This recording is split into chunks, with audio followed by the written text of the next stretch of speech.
Blessings and welcome back, everyone, to our 35th episode in our journey through the zodiacal phases and Pisces II. I'm joined again today by brilliant astrologers Katie Dayton at kddayton.com and David Fisher at astrology.com. And I just wanted to make a small note. I don't think we've ever explicitly said this, and I would like to today, that David's a bilingual astrologer, native speaking Portuguese. And I just wanted to invite our Portuguese speaking friends to follow David in his native language, which you're doing content in Portuguese. Obviously, you can do readings in English and Portuguese, but if you wanted to follow your Instagram and stuff, you'll do a lot more stories in Portuguese that people can follow as well, right? Yeah, então, se você fala português e você tá aí me vendo, pode me chamar lá. Eu também faço atendimentos na minha língua natal. Let us know where you're tuning in from in the comments below. We'd really love to hear where you are coming in from. And if you're joining in 2022, 2023 now, you're joining live as we move through the sun's passage of each Decanic face. And for those of you coming in the future, thank you so much for finding us and tuning into our Decanic invocation and tribute. So that being said, let's get started. The dates for this Decan are February, it could be 28th, 29th, or even March 1st, depending on where you are. You're going to look for the sun, obviously, ingressing into the 10th degree of Pisces, if you're looking in your area to where that would be. And then it'll end around March 9th or 10th. So it's that, last couple days of February or the first, week or so of March. Austin Coppock calls this the net. And I thought, just as a side note, if I forget to bring this up again, it reminded me of the internet, or how some people call it the interwebs or something like that, right? That kind of bigness and vastness. Just wanted to, dot that when we've got the net. T. Susan Chang calls this fishes and wishes, which I love. And the Hermetic name for the minor arcana, which is the 9 of Cups, is the Lord of Material Happiness, or the Lord of Happiness in commonly referred to. But I think it's interesting how the Hermetic deck calls it material happiness, because it gives a little substance there. I want to comment on the fact that it's called the net. Just with what you're saying about the internet, something that crossed my mind just now as we were speaking about it is the fact that the internet could be considered a physical or palpable manifestation of the concept of a collective unconscious, which would be kind of the sea through which all of us are connected in our subconscious side. And this is not anything, I'm not alluding to any creed in particular. I'm just saying that I believe that humanity has this kind of background signal for everyone that we can connect through. And I was talking today about this with a friend when she was saying, oh, a friend of mine dreamt about this other friend. And then they haven't talked in years, but he dreamt about her. And a week later, he found out she was pregnant through his stories on Instagram or something. And so there are these moments in time where you kind of get in tune with a person through this connected net that we have. And I think the internet would be a physical manifestation of that particular thing. Agreed. That was where my headspace kind of was when I thought of it. I was the net, and it came internet, and I was oh, wow. And just the idea of the moon too, which is that distribution factor, and then also the connection factor. And I was really feeling that too, David. That. Yeah, Jupiter and the moon. To me, Jupiter and the moon in this sense of Pisces and Cancer are and we are going to talk much more about this in the cards, but they are the connection to this nether realm, right, of the subconscious. And Jupiter allows us to do this with a necessary hope, I would say, or the necessary will power to really get through what needs to be faced. Yeah, and building on that idea, it's like, you know, people talk about like, oh, how terrible the internet is, and it like, you know, we can see just like this like stupidest, craziest like memes are the most destructive part of our personalities, where we don't have a name to the face and we can just like go off and see terrible things online. But also that, and that's connecting to that like subconscious thing that you're talking about. But also like my experience of the internet is I wouldn't be able to live where I live without it. And all of my deepest, most sort of like genuine connection, like tribal connections with like friends, are sustained through things like, especially during the pandemic, but like things like Zoom and things like WhatsApp and the internet. Like I'm able to talk to my most beloved people who don't live in this isolated space that I live in and live globally. And so for me, it's like I can be chanting with my priest friends in India, and I can be with you in Brazil. And, you know, so it's like, it's a very near and dear to my heart, and it's made my life, the internet has actually really blessed my life in very like tangible ways. And so for me, it's been like a tool in my life that's just allowed me to feel like seen and grow, and like, you know, whether it's like streaming music or podcasts, or like feeling like I have a tribe and being able to connect to my friends.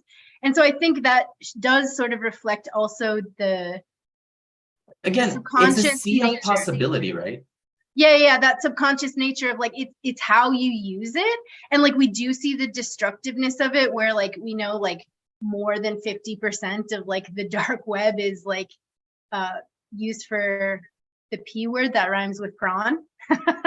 You know, like we know that, like it's a bringing out our darker nature. But for me, it's been like a amazing blessing. So it does show that it kind of like brings that subconscious right to the surface, like how we're using it, how it's viewed by mass societies, or even how it's kept in different places of the world, like what's allowed or what's not allowed, and kind of like talks about the taboos of the mind and the subconscious as well. I also wanted to mention, though, that the net is also apropos. We talk about fishes and wishes, fish in the sea. Of course, the sign of Pisces is represented by the glyph of two fishes swimming in opposite directions. So it's all just very, very layered, the symbolism here with the net and the fishes. Again, well, I was bringing this internet stuff up with Elsa just because it just, the imagery came to my mind as I froze. The image came to my mind as I. Yeah, I mean, that idea, I do have, that was like one of my highlighted little things to bring in from T. and Chang, was just the idea. And I think I was going to bring it up because we're going to go big on Jupiter today. But you know, the plenty of fish in the sea kind of thing, which is just, you know, you said, and that was, you know, highlighted in my notes, which is just that idea of abundance, and like that idea of hope is like, don't worry, honey, there's plenty of fish in the sea, or whatever it is, you know, which Also comes from collective, right? There's plenty of fish in the sea, and generally you get a full net because you're throwing it at a collective of fishes, right?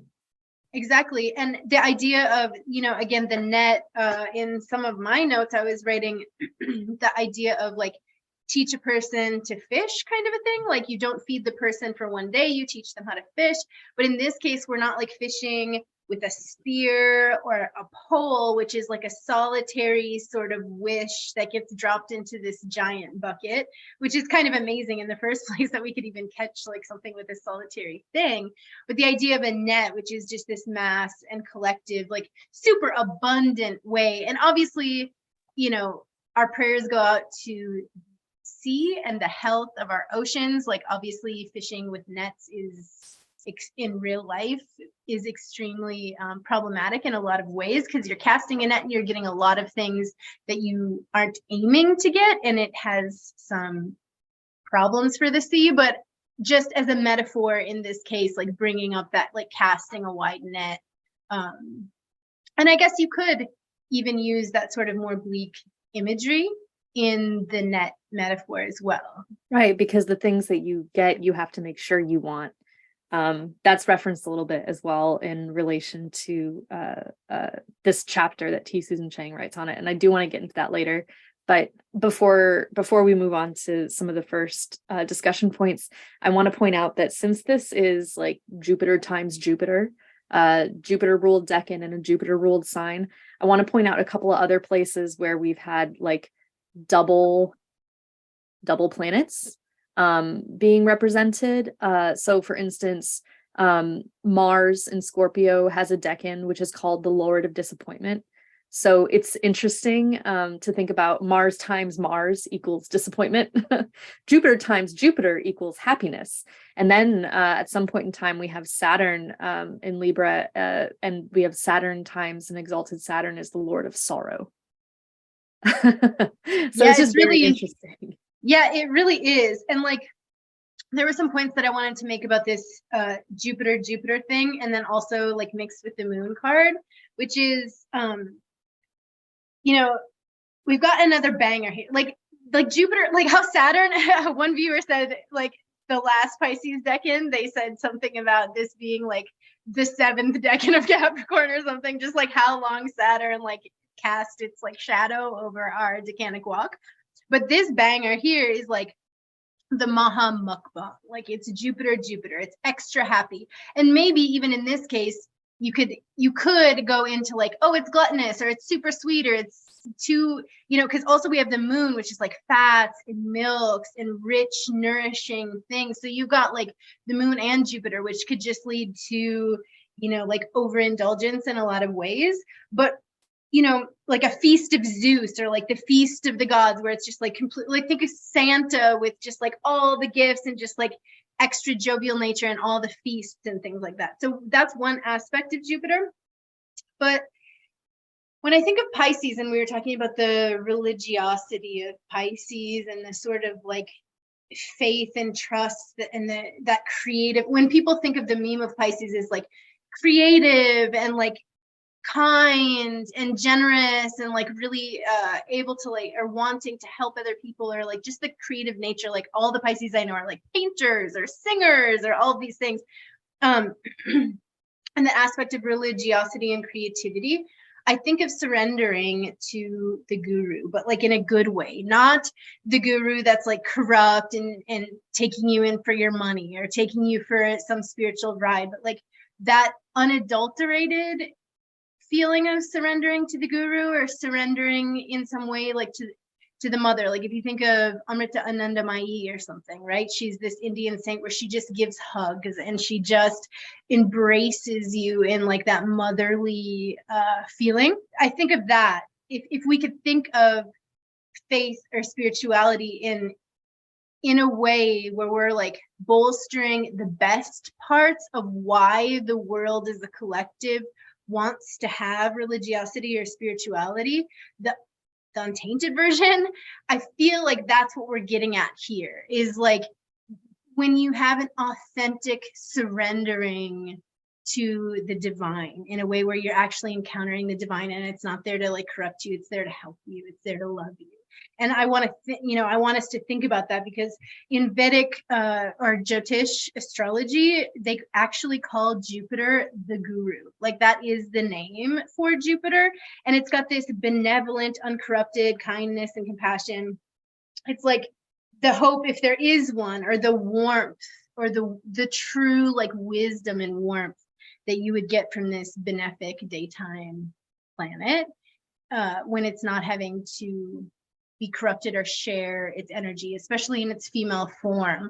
It's not about the books and the laws of religion. It's literally about the love and the surrender and the kindness and those benevolent gifts that come from our heart when we actually are wanting to do good, not out of our own selfish nature, but to love the other and all of those things, Again, Jupiter is a planet that helps things to be temperate, to be comfortable, right?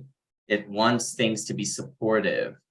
And so this is the feeling of having a lot of Jupiter as well in one place. But the feminine manifestation, as you were saying, Elsa, doesn't require this rational understanding of the mind. It requires more of a internal understanding of how to navigate your own waters, how to navigate your own darkness, in such a way that you just know how to flow easily into that Jupiterian space within yourself that nurtures growth, right?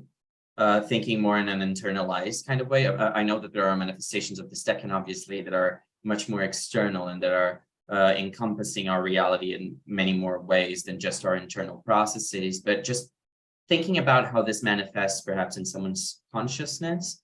I would think of this process of, again, we've been talking about the star, which is being able to navigate yourself to calmer waters. But in this case, it would be when the person already has that lesson kind of integrated in them naturally, and they manifest it to the environment around them in a way, especially if you have the sun in this decan. You could be someone that really, or an important planet, you could be really someone that inspires others around you to have a deeper contact with those inner waters, in a more subtle way, like to have more contact with their subtleties in a more positive sense.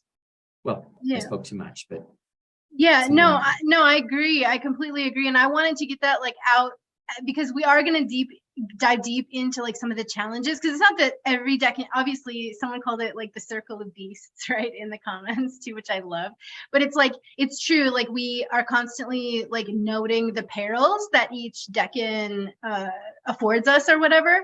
But I just want to get out some of the if it is uncorrupted, or there is pieces of us that are probably broken in a lot of us, just because life tumbles us, but it's it is that idea of when the world is harsh, there's some benevolent guru with their arms open that gives you that real wisdom, that real hug, that real love. And it's that piece of inside of you that isn't corrupted and does have goodwill towards others. And I was watching this thing, it was live, and I just tuned in for a few minutes, but I was glad that I did, because Richard Tarnas was talking a bit about, we talk on this spectrum when we're talking about the archetypes of the planets, or even the archetypes of the decans, right? We're talking even about this spectrum of when Mars is Marsing, it could be the protector or it could be the aggressor, right? And we have everything in between. Well, the beneficence of the guru, or the beneficence of, let's say, astrology, is that if we do have some insight or some foresight into the energies that are arriving in our lives, it does afford us this opportunity to stretch ourselves towards our better nature and say, these are the ideas of what could be coming. And I want to take, if I can, my aims towards the better, I guess, more virtuous, or whatever you want to say, that the more virtuous, or let's say higher qualities of that. However that looks like for you. Yeah, whatever. Yes, exactly. I think the best, this resonates so much, Elsa, I love this, but is aligned. It's not good or bad, but it's aligned. You're in coordination with the movements and the way the universe is. Yeah, and it gives an opportunity to say, Jupiter. Okay, yeah, and that's what I'm saying is I'm saying we're not in line, we're not all making the best decisions all the time. I'm saying in our heart minds, we can aim the goal towards the guru, or we can aim the goal towards our best nature if we can. Are we going to fall short? Yes. That's not even really the point of the vision of okay, I know that this polarity is coming and it's going to hit me all through the spectrum, and it could be tumultuous, it could be turmoil, but to develop my character, I'd like to aim my sights, my intentions towards the most growth or the highest nature of the thing. And that's, to me, a guru or a Jupiterian beneficence, what it provides for us. And Jupiter is validating our spiritual endeavors, whatever you're applying your spirit to. And when I say your spirit, it's your internal truth. You might be saying to yourself, oh, I work because I want to have X amount of money in my bank account. And this is your logical, this is your irrational explanation. But in your truth, you're just trying to, I don't know, fulfill a childhood dream of having X amount of money because you were convinced that that will equal safety. So you're actually just seeking some kind of safety that you haven't worked out so deeply yet. But this is what I'm saying, we all have our truths, and Jupiter and Venus, they give us these experiences in life of connecting with people, circumstances, things that are really aligned, as Katie was saying, with our spiritual truth and with our spiritual nature and direction. Aspiration. Yeah, aspiration. Aspiration. Yeah. And I wanted to bring up something that I'm not sure if you guys commented about, which is the abundance of food related to this decan and to the imagery in this decan. Do you guys want to comment something before we dive into that? KD, I believe this is your arena, Miss Jupiter Moon conjunction. I also have a planet in this decan, so I really enjoy all this talk quite a lot. But yeah, totally. So, you know, the moon is naturally associated with nourishment. And we get the idea of the moon being what is behind the flowering of plants and the development of the natural cycles as they are on Earth here. And also, again, with motherhood, we've also mentioned growing a child and things like this inside of you. Whereas in a complementary fashion, Jupiter, absolutely a shorthand for Jupiter is growth and expansion. I was also a Jupiter return baby. My mom had me on her Jupiter return, so I feel like that's especially appropriate for that conjunction. But so Jupiter would signify like a bumper crop, you know, in a harvest time, and the moon would be naturally supporting that. Where the moon is richness and fat, Jupiter is more richness and fat. Yeah, that's why it's like a lot of complementary. It's like that round, jovial Santa quality or whatever. You can imagine. Sorry. You can go. I was going to say, you can imagine the imagery of a full, as Katie was saying, full harvest, but also that resulting in a bounty of children also and work, because people will need also more workers if there's more stuff to harvest and to select and to do all the other things. So everyone will have their needs met, as well as their work fulfilled, you know, their need for work, their need for being useful within the community and feeling accepted and part of it. It will be fulfilled if you have an abundance of material resources as well. So it's... I didn't put that together before, but you're also pointing out another similarity between the two, which is where the moon is a lot of times associated with the city and the people. Jupiter is, you know, on a different level than Mercury, right? Mercury's commerce, but Jupiter's wealth and the structures. Well, the structure is a very Saturn word, but the whole almost metaphorical structure of what it means to have value and to be worth something in the world. So that's another really important link between Jupiter, because it's the people value, as you were just saying, the value of what people bring.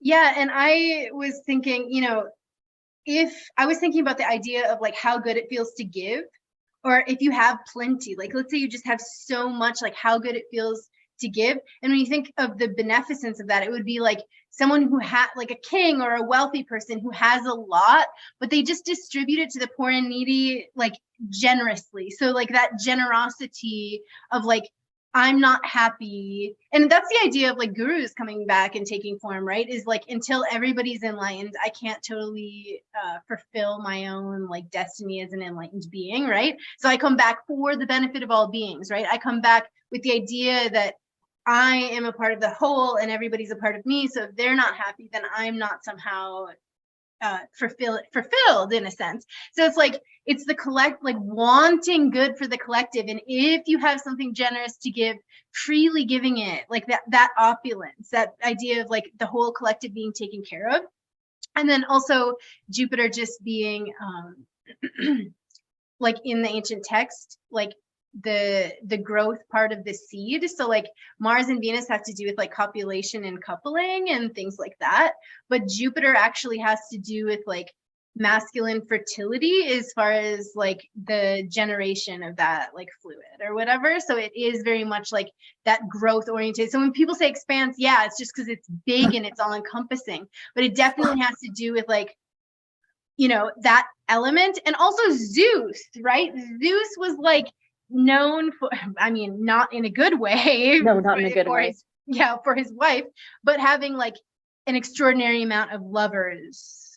Right. He is very virile, as we would say. But the other thing that is so interesting that you mentioned that, because one of the etymological kind of backup for this is, okay, so we have semen, we have seminal, and then we have seminary, which is the religious institution that monks go to learn their spiritual trade. I don't know, that was a whole jumble of words, but it's just, that's related. That's Jupiter. That is exactly. And when we think about like religiosity in a good way, like you have Saturn, which is the day planet of like renunciation, but then you have Jupiter, which is the day planet of like almost, yeah, like in a certain sense, not renunciation, but like, yeah, like monkhood or working in like libraries or just that, again, that philosopher idea. So it's like the idea of like really the benevolent religiosity, the benevolent part of faith and spirituality. And I want to highlight the fact that, again, call back that idea of masculine and feminine planets. You guys were mentioning sect. Elsa, you just mentioned that. And Jupiter is a diurnal planet, just like we were mentioning Venus ruling that masculine sign of Libra and the moon there as those sword cards that were kind of uncomfortable because they themselves are planets that are not of a masculine nature being asked in those signs to perform that particular role. And here we see the same with Jupiter, but it's not quite the same. Like here we see all abundance, all happiness, really all encompassing joy in a way. That has its downsides as well, as we are going to see looking more into the moon card, and somewhat into the shadow side, if I can put it like that, of the Nine of Cups. But when we look at Jupiter here in this sign, we are seeing that day planet fertilizing that masculine energy, kind of fertilizing this feminine ground in a way that makes it like we were talking about the sun, like in Capricorn or Mars in Capricorn. We were talking about how that super masculinized kind of energy would fertilize the earth in Capricorn as well and make it more productive. Here, some of the same happens where you're more capable of balance because of that, because of those factors. Yeah, and the moon, let's just go to the moon for a second, because you know, you talking about the seed of fertility, right? And you have these watery, juicy, like Pisces, like energy. So you have like all the water for this like seed to take growth and to water it and to plant it and things like that. And if you think of like the oceans of Pisces and the moon regulates the currents. And I don't think we ever like really said that, but that flux and reflux of the current of the moon and how it works with the ocean is very Piscean, and also very having to do with like procreation and generation. It's very explicit, both when it comes to fertility in humans as well as gardening. Pisces moons, all the time, do that under Pisces moons. So, you know, that's, yeah. Yeah, that Pisces moon actually did the intro to this channel, if you guys remember. Oh. I just wanted, wasn't it? True. Yeah. Yep. Soulgill has a beautiful Pisces moon in the 5th. She's incredibly creative. She does. We miss you, Soulgill, if you're watching. So yeah, so thanks for that shout out. Yeah. The intro Thema Mundi was designed by Soulgill, and she also did a Decanic animation for us when we first started the channel, so you can check that out as well. But yeah, the intro and outro was generated. And I think it's in the 2nd decan. So it's funny that I remember her Pisces moon. I think she has it in the 2nd decan of Pisces as well. Perfect. Yeah, she won't like that. She's a Scorpio rising. Stop, guys. She's not like it, but we like it. Okay, so anyway, the one thing I wanted to comment just before we get going, Austin will talk about this, but I just wanted to kind of comment back to you, David, about this, which is the material nature, the material success, right? It's called the Lord of Material Success, and how that can be corrupted, or it's almost like innately corrupted when it becomes material.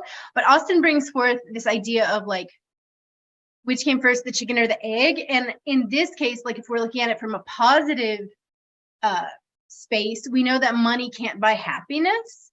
But if you do have material wealth, you are able to be a benefic force in your life and others. Like you're able to like create projects or, you know, give generously or something like this. But the idea of real happiness comes from like a spiritual happiness first, and then whether or not wealth manifests is kind of like a secondary manifestation or whatever of that like spiritual energy. We all know that, like, you know, poor people can be happy and all these things, although, you know, the stress of having to attain material basics is a real thing. But the idea of like money can't buy happiness is like that spiritual undertone of like what we would hope that, you know, that happiness is coming from the roots of like our hearts or something, versus we're only happy if we get the money or the wealth generation, because we all know that's, you can't go that way. Like if you're already miserable and you're a millionaire, that is not going to like all of a sudden change your heart to happiness or whatever, you know? So just thinking about that a little bit as we talk about like the Lord of material happiness, because if it's just material happiness, that doesn't guarantee spiritual beneficence unless that's the root underlying material success. Okay, and then two like just little comments about the moon. So like since this is like such a benefic, like double Jupiter ruled decan, I feel like before where I was coloring the moon with sort of that like treacherous, deceitful quality, here I wanted to bring about some of the correspondences of the moon as like the mother, flexibility, speed, public image, magic, dreams. Like T. Susan Chang highlights this, and she says that she is the midwife of fate. And if we have the Lord of the forces of life, which is the Wheel of Fortune, which is kind of like a fate thing, because it's like, it can be really positive, but it doesn't necessarily mean it's going to be positive in a reading with the Wheel of Fortune. So it's the same thing with the moon, where it's like, here we are highlighting the aspects of the moon that we would like to see, like the nutritive qualities of like, and of like motherhood and like love and things like that. But she's the midwife of fate, I thought was really kind of beautiful characterization that T. Susan mentioned. And then the other thing just about Pisces, and again, the Pisces card is the moon card here. She says, the story of Pisces as the constellation is the story of escape. Pursued from the monstrous serpentine typhoons, Aphrodite and Eros turned themselves into fish, plunged into a river, and then fled. So I wanted to bring that up just because we do talk about that Pisces escapism as like a meme or an archetype or whatever. And we talked a little bit about it last time as like indulgences, as far as like drink or psychotropics or psychedelic or something like this, where here it could be like an escapism to food or too much luxury or too much indulgence again, but we get that escapism from that story. So you can kind of do more research on that if you'd like. I wanted to mention, I don't know the exact quote because I can't remember. I listened to it a long time ago, but when I was thinking of fertility, masculine fertility or virility, I was thinking about Genghis Khan and how like we all have like some of this Mongolian like seed because there was such an advancement of the spread of the Mongols at the time. And there was a quote by him or by the Mongols that was said something like, to be happy, or the idea of heaven, or like he would say like, I wish for all beings that we could have fat and fried food. He said something about like that we can all eat butter and fried food, and you know, like something like this. Like that was their idea of happiness, is to like warm fried food dipped in milk or something like this, you know. And I thought, oh, that's kind of like perfect. I kind of looked for it. It sounds like the American dream. Yeah, like super size me. Crisco, like, deep fried Oreos. Yeah, like fair food. So, you know, and carnival food and stuff like that. So we've got a lot of, you know, or even like, you know, Mardi Gras just happened. Fried Oreos. Yeah, I know. It's an American terrible thing. That's a nightmare. Yeah. deep fried everything you can find at like carnivals and fairs, like deep fried everything, cookies and deep fried ice cream and just all this stuff, right? But that's the idea, or like, you know, Mardi Gras or something like this, where that you have these like big celebrations and they're absolutely awesome, and you can eat like all this like rich food, but obviously it has its downside. Money and wealth, we know, has its downside, and fats and treats and celebrations also do. But I just want to mention that myth though, because there is something deeper than just us saying like, oh, Pisces because of Jupiter is just kind of sort of gluttonous and sweet rich foods. It's more than that. The escapism itself is rooted in that. I'm gonna give, before we dive deeper into Tissus and Chang, I would like to read from the Picatrix or Into the Mix. Second face of Pisces, there's a man upside down with his head below his feet, with his head below and his feet raised up. And in his hand is a tray from which the food has been eaten. This is a face of great reward and of strong will in things that are high, serious, and thoughtful. This is its form. So, we see again that connectedness to the higher mind. Sagittarius has connection to that. Jupiter is a connection to that, direct connection to that, our higher motivations. And here in Pisces is how they affect our material world more directly, how they impact the subtleties of our environment around us as well. But I wanted to talk about how Jupiter is what gives us really the support to keep dreaming, to keep having hope, to keep wishing and striving for good things and for all that higher ideal that we've set to ourselves. So if Jupiter is that, and we have this form of support to our dreams, you can see how it's easy to get lost in them. It's like dreams, they're meant to motivate us to action, because life ultimately is about movement and how we keep moving in life, how we keep dealing with the present. Ideals are nice, but when you get too lost in your actions because you're hoping for something for too long, because you're just, you know, oh, this is the dream, so I should live the same way forever because this is the dream, and so it is what I wanted. You can get stuck in an idea like that and keep acting in the present to keep getting yourself lost in more confusion around that one topic. For instance, people who are addicted to one particular brand, like people who are addicted to cars, people who are addicted to foods, or specific kinds of shows or programs or artists. All of those things are capitalism's finest expression of the bad side of this Decan, because it allows you to live in an illusion of a dream, and you keep enacting that illusion in a way that is, it keeps you satisfied in a way, but it also dehumanizes you fundamentally in a way that Saturn doesn't do, you know? Yeah.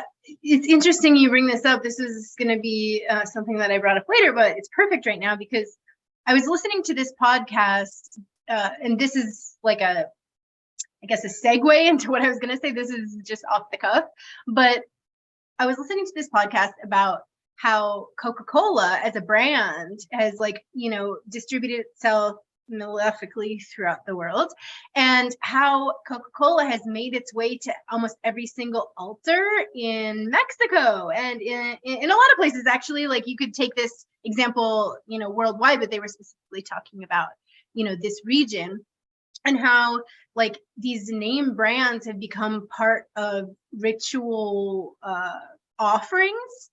And I was thinking about, you know, and you said the brands that sort of like sneak their way into, and I was like, oh my God, this is because like ritual offerings, I know it's like Venusian or whatever, but like offerings themselves, like the abundance factor and this sort of like Jupiterian nature of like wanting to give an offering to the gods is a deep part of like that generosity expressed religiously.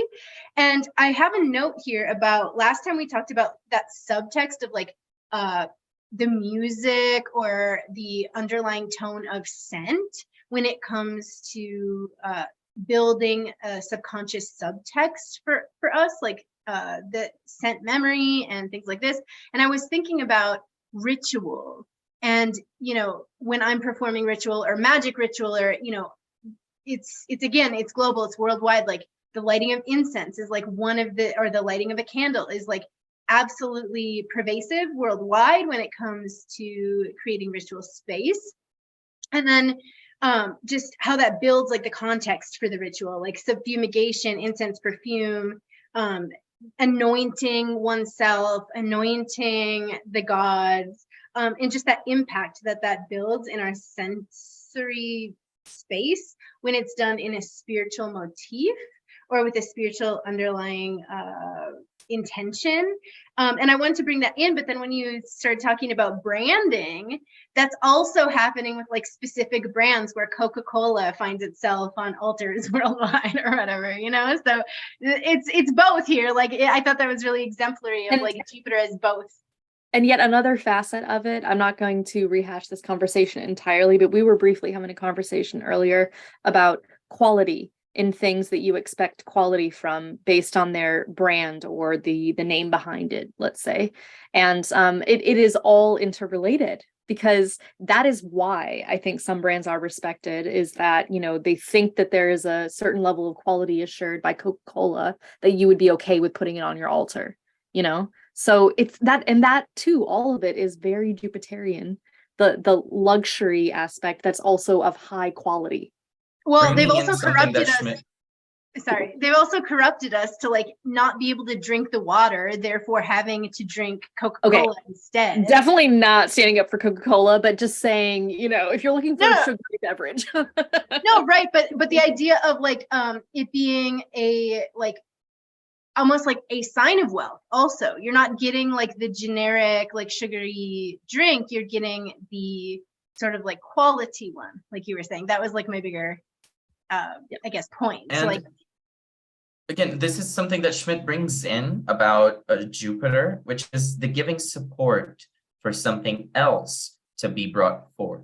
So when we're talking about the luminaries, we're talking about the king and queen, and then you have the other sect mates being the ones that help them kind of bring themselves forth in a good or bad manner, in very general terms and superficial terms. So Jupiter would be kind of what allows the select sun-like quality of truth, of the ideal exhibition of some particular thing to come forth. So if you imagine a cheeseburger that is Jupiterian, you imagine a cheeseburger in the pictures by McDonald's that show up in the ads.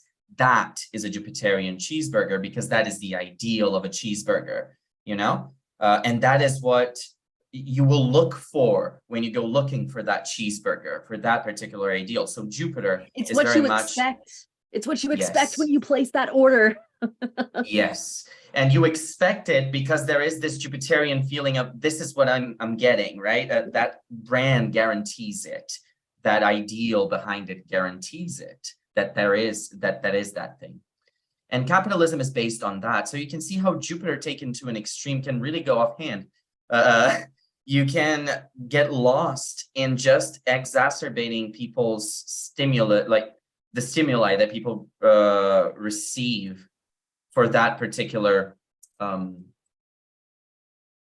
feeling of satisfaction, of how many times can you be validated in your nobleness, a day, until that becomes too common for you and you're like blasé about absolutely everything, which is something that we see in Gen Z. They're absolutely blasé about everything because they are bombarded with everything they like constantly, and myself included, because the generation line is right at the beginning of 1996, where we have 2 months of Saturn in Pisces still. And I find that interesting because we are having our Saturn return beginning now. And we are, I think, going to be faced with the Saturn in Pisces. I have Saturn in this Decan, by the way, with how much of that particular expectation was frustrated along the years, that expectation from society, from all the things that we were promised since we were kids, from the media that got frustrated, especially in the last few years of Saturn going through its domiciles. we are Well, yeah, going just wait till Saturn gets into its fall. Oh Lord, I know. Let's not talk No, but about right it now we are right going to now. face those This is supposed to ideals be a kind of. positive episode. Sorry.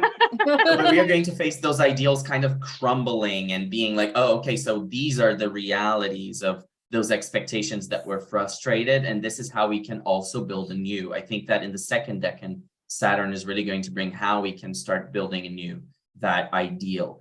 Especially because Neptune is still going to be co-present in Pisces. They're going to conjoin at 0 degrees of Aries.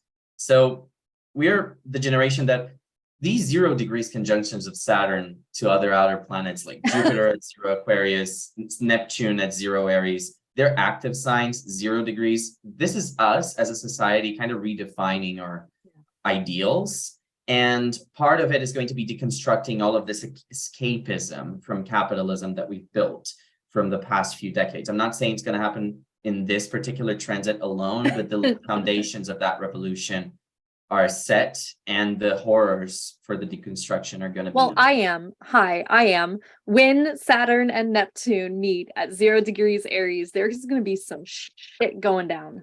I know. And here I am, like a classic pop culture version of Pisces. Like, let's not talk about it. This is so. I know. I'm sorry. No, it's okay.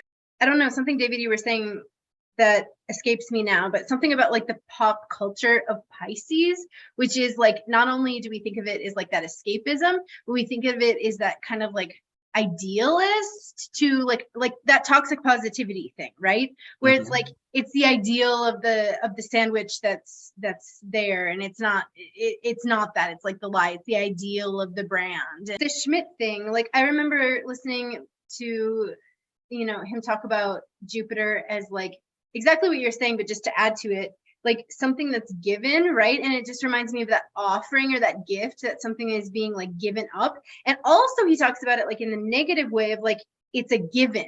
Like not only is it given, but it's a given. So then we're talking about like privilege there, where people maybe wouldn't see their privilege because it's offered up as like the soundtrack or the background, to where people do have that wealth, they might not see that they have the responsibility of that wealth because it's such a given. That is so perfect. I feel like it's real. Jupiter in Cancer privilege is real. And in Pisces, or I am calling out. I am. Yeah, I okay. totally All right, thank you. Okay. I just want to point out how like okay this guy is, like unbothered he looks. I just wanted to point that out because it's like not knowing about your privilege. Like it's also, he's backed to all these cups. So it is like he's standing because of all of these cups in the background of him in a way, and he's resting in that privilege. He's sitting down, he's crossed his arms, he's all powerful to do as he pleases, so he doesn't have to think too much about it, and he will do as he pleases. In like the negative opulent way of like stubbornly arms crossed, kind of like got too much riches. Yeah, too much drink, too much riches, too much food, and kind of just like not the benevolent version of abundance, essentially. Hoarding, in other words. Yeah. Okay, so the Picatrix mentions the hanged man, or the inversion, right? That the foot over the head and the head below, or whatever. And I'm thinking like in yoga, we use inversion in a way of like flipping our world, or flipping our perspective from the grounded reality of like the feet, and bringing that like energy, like basically taking the mind and putting it below. So kind of like flipping the perspective from material to spiritual, or flipping the perspective on a matter, or something like this. And then I thought about the Odin story that we told last time, where Odin hangs from a tree, and the hanged man card in the tarot. And so I just wanted to like call that back. You can listen to the Odin story in Pisces 1. Just the idea of flipping perspective, again, that self-surrender, that self-sacrifice, that's that martyrdom piece of Pisces. Or even in yoga, like let's not say like complete martyrdom, but we practice and practice and practice in order to like prepare the body for meditation, essentially. But like a lot of people consider inversions, which is the ones where you're upside down, to be like hard and trying and all of those things. But it really provides like at that space in your practice where you're able to sit in inversions. It's a very like meditative experience, and it really is about cultivating the again, the difference in perspective, but also the lightness of the body, and kind of like, isn't it supposed to demonstrate, you know, the inversion of material over spirit, or material over heart, mind over heart, but then you invert it and it's the heart over the mind for a brief moment, and that's the introduction. Yes, thank you. That's exactly it. And we had talked about that with the reverse pentacle when we were talking in Capricorn too. And so just that idea of like, of exactly what you just said, bringing the material down, bringing the heart up, or shifting that perspective on a confusion idea of an enlightenment versus materiality idea, flipping that perspective, and then as well as like having it be just as easy to stand on our head or our hands as it is on our feet. So just that idea too of like the lightness of the body being unshackled from even the material core of the heaviness of the body, and having it be effortless like it is to stand on the feet. So I wanted to bring that out in the Odin story and the hangman and that inversion like quality. And to all our Pisces friends out there, please don't try this at home. Just because you like the idea of hanging upside down, you might hurt yourselves. There's classes for that. There's classes for that. Don't try this without the help of a professional, okay? Like aerial ribbons and like different bondage things. There's all kinds of things you can do. That is a recommendation for Pisces season, though, right there. Let's all try some aerial ribbons. Let's do it. Yes. Whether it's aerial ribbons or those yoga swings too, make it pretty easy for the body to flip and stuff like that. On to a few brief notes. We've probably covered a lot of this from Austin Coppock, but let me just give us some notes from Austin Coppock as to not breeze over it completely. So Austin says here, in the second phase of Pisces, we will see the images of success and satisfaction. And this is in contrast to the images that we saw in the first phase, which we were kind of drifting from place to place.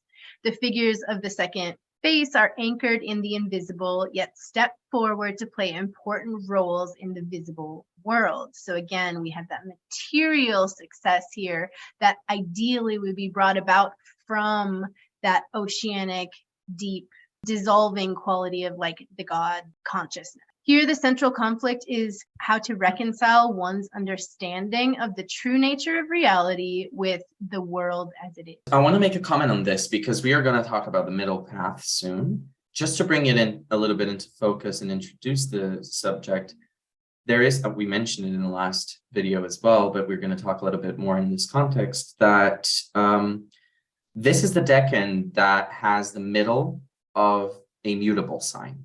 So the second decan of Virgo, the second decan of Gemini, the second decan of Sagittarius, they're all parts of the mutable signs that kind of shift from the part that is closest to the fixed sign to the part that is closest to the next cardinal sign. And it's important because the double-bodied signs, as they're known in the Hellenistic times, the mutables, they bring this quality of stabilizing, but then being able to shift and start something new. This is why they're double-natured. It's not that they have, because many people get it confused when they start studying Hellenistic astrology, because they think, well, aren't the cardinals supposed to be starting things? The ones unstable are supposed to be the mutables. No, the ones that are most unstable are actually the cardinals. The mutables are the second in order of stability after the fixed, because they are somewhat fixed, somewhat cardinal in nature. They can withhold two natures. And this middle part of each of the mutable signs is the transition point between one energy and the next in symbolic nature. So here we get this middle path idea of being like focused in initiating something and rounding up something else. Correlation with the middle path, correlating to the middle of the mutable signs. Yeah, I like that middle path that we see represented in the moon card. And then Austin says he'll use the word phase in the next sentence, so I think it will tie in nicely. So this is the phase in which we are challenged to reconcile beliefs and ideals and the way things are. So again, we're dealing with that materiality. So from spiritual or liminal or subconscious, which again, subconscious being the moon, into the distribution of actual materia, which is also lunar. So in Agrippa's 3 books of occult philosophy, they mention a woman of good countenance who is well adorned. And I just think very much like Venus being exalted here, and the moon also being the card of Pisces, just reminds me of that sort of like well-adorned mother figure. And then the divine feminine, the divine Jupiterian goddess, that the positive qualities of the moon and the positive qualities of like a well-adorned priestess who has the jewels in her heart, but then reflected in her crown. He goes on to say the ability to maintain a harmonious relationship between the material and the spiritual layers of life is described kind of in this art of the Tao. And this is also like a tantric idea, and you can see this idea reflected in many cultures as well, but it's to play in the material world and not be beholden to it. If riches follow his or her way, then so be it, right? So we're playing in it from a spiritual realm, and then it would possibly be manifested in that adornment or in that material success or happiness. And this suggests that material riches are the product of spiritual labor. So again, not to get into the toxic positivity of like the law of manifestation or anything, but we've got a little bit of that happening here. So while we're in the first decan of Pisces, these characters disappear into the sea. And in the second, they emerge from it, the fluid sons and daughters of the deeps. In the fragmentary Hellenistic manuscript, the 36 Heirs of the Zodiac, which Austin includes in his book, and we've talked about here throughout the Decanic journey, this decan is attributed to Dolos. I'm not sure if I'm saying that right. And Dolos would be the daimon of trickery and deceit. So then he goes into that story. I'm going to allow you guys to look that up on your own, but I'm just going to read a direct paragraph from 36 Faces book to just close out this chapter with Austin, because I couldn't exactly decide what I wanted to highlight from it and try to recap it. So I'm just going to go ahead and read it as it is to sort of conclude. So he says, the second face of Pisces thus contains tricksters, liars, and those who try to paint portraits of their understanding and sculpt the form to their vision. These acts must be trickery and cunning deceit, for what of depth can be captured within mere form? These creative acts, these deceptions, are integral to the play of finite and infinite, inner and outer. They make up the dual sense of the decan. These flawed copies are not only manner in which dreams can become real, but the imperfect flesh is the only possible vehicle for the soul through this world. It also reminded me of the image in the original Schmidt talk, which we're talking about that copy. So go listen to that. Yeah, well, I think this is a really good time to start talking about the tarot. I have some cards to share today. I hurt my eyes yesterday very appropriately, and was hoping that I picked the right tarot cards to put in the slideshow today. Kind of perfect gazing in, you hurt your eyes gazing into the beautiful sun. Exactly. Through the clouds. I thought that was just such a Piscean like moment. I know. I was looking at a bird. What can I say? It's honestly the most Piscean story like in the world. I just absolutely love it. That's why I shared it. It felt very important. I don't know. Thank you for sharing your personal story, KD. You know, when we were first going to do this decan journey, I actually started the idea with Gil. Oh, like we're really bringing her in today. But we had talked about maybe sharing our personal stories on here. And then, you know, when the three of us got together and started to talk about it, we're like, maybe we won't share as much like personal like goings on during it. And we'll just kind of focus on the archetypal vibe. But I am glad that we are able to share like some of our Decanic stories. And that one Girls, is we're living through it. You guys know we're living through it. Yeah, big time. We're We living really these have. decans. It's alive. Don't do, you know, when you do the canic magic like this, and you like be careful. For real. Like really, like yeah. See, what was it, Scorpio 3 or something? See Scorpio 3 efforts at recording. Yes. Oh my God. Scorpio 1. See Or is Scorpio 1 one efforts. Scorpio Yes. 1. Yeah. Lord of what? Disappointment? You were saying?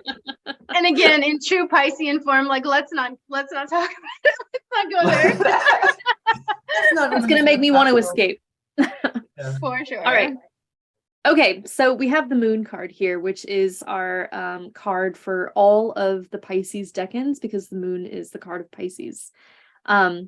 And it's confusing, and I love it that T. Susan Chang in her book 36 Secrets mentions it every single chapter in the Pisces decans, that it is confusing. The High Priestess is the card of the moon is the card of Pisces, but that doesn't mean that we can't talk about the moon as a planet here. And there's a couple things I want to mention that we've touched on briefly already, including how Chang calls the moon the midwife of fate, as the most fruitful star. And I think that that's very important in this coordination with Jupiter as the Decanic Lord. The cards that I have up on screen here should look at least a little bit familiar. We have the moon in the Rider-Waite-Smith deck on the far left. In the middle, we have a depiction from the Dreaming Way Tarot, which I really love. It has the element still of a lobster or crab, but it is a solitary woman who looks introspective, maybe even disappointed. She doesn't have a happy look on her face, but there is the profile of the moon in the background. And that green, that kind of sea green, it's a little bit of a mix of colors here, is a very lunar color, but it's also feels very Piscean to me, and that's why I wanted to include it here. It's like a very beautiful color, I would even say. Yeah, like exalted Pisces. Like I remember we took like a trip during exalted Pisces into these like, you know, shallow blue waters. Shout out to Amaja. And it's like, it's very much like almost like this robe, like that, like when I think of Venus being like born from like the sea foam or whatever, I think of like the sea foam green, and like the moon has that like lunar color. Yeah. The one in the middle that you're talking about right now definitely even reminds me of last Decan, because it has the girl in black solitary of like that Saturnine Decan as well. Yes. And the green is like for that growth and generative kind of property, the green being used in the magic. When you think about green seawater, you're thinking about actually life-rich seawater, because that generally means phytoplankton living in abundance. Very in fertile environment or ecosystem. Yeah. Safe too, like warm waters or where you can like snorkel and see like all the fishes and the marine life, and it just feels like a safer, like again, that birth of Venus like moment. Absolutely. I love that. I love that. These waters, they are very fertile indeed. I wanted to talk about the escapism of that story of Eros and Aphrodite turning into fish and jumping into this river, because it has to do with this lobster that we see in the Rider-Waite depiction coming back, or crayfish or whatever that is, coming back into the pond. Because there is an argument here for it's either coming back or moving forth, according to, and this argument is coming from the Pythagorean deck's author in his discussion of this card of the moon in his own depiction. But he's arguing for the fact that this lobster-like being could be going back into the pond into this particular depiction of the moon as well, just as symbolizing that escapism that we are referring to in that particular myth of Aphrodite and Eros as well, that we go into this, like many people fall back onto their privilege when they're willing to escape something that they're being accused of. Like, for instance, I'm not going to mention her name, but the Harry Potter author, who's a transphobic individual. I hope we don't get like not shared because of this on YouTube, but that particular, yeah, maybe you cut out the part where I say phobic or something, because maybe YouTube doesn't like that. I don't know. But she is, and she has been falling back on her privilege of being super rich, of being supported by millions of other people, not to have to think about the harm that she is doing to a particular number of her fans, by the way.